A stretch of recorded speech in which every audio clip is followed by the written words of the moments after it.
class. Today we will discuss the topic healthcare and equality.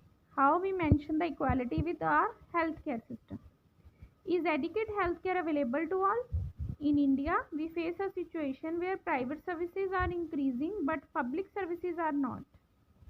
What is then available to people are mainly private services. These are concentrated in urban areas. The cost of these services are high, which we already read it. Medicines are expensive. Many people can't afford them or have to borrow money when there is an illness in the family. Some private services encourage incorrect practices to earn more.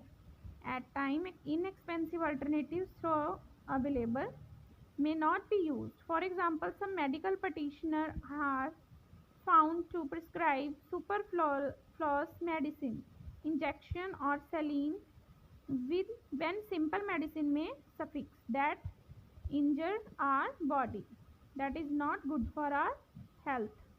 In fact, barely 20% of the population can afford all the medicine that they are required during an illness.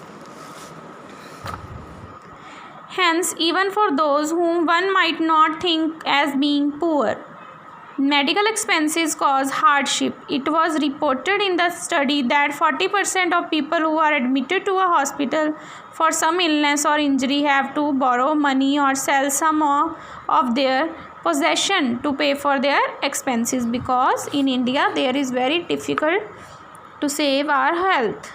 For those who are poor, every illness in the family is a cause of great anxiety and distress. What is worse is that this situation tends to happen again and again. Those who are poor are in the first place undernourished, mainly in the rural areas. These families are not eating as much as they should.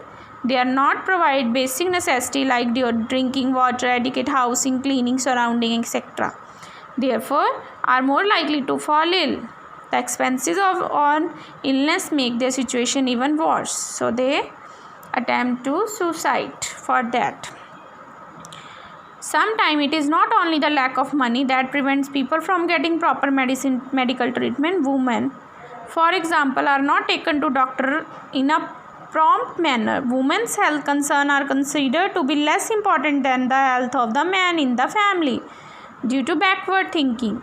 Many tribal areas have few health centers and they do not run properly. Even private health services are not available.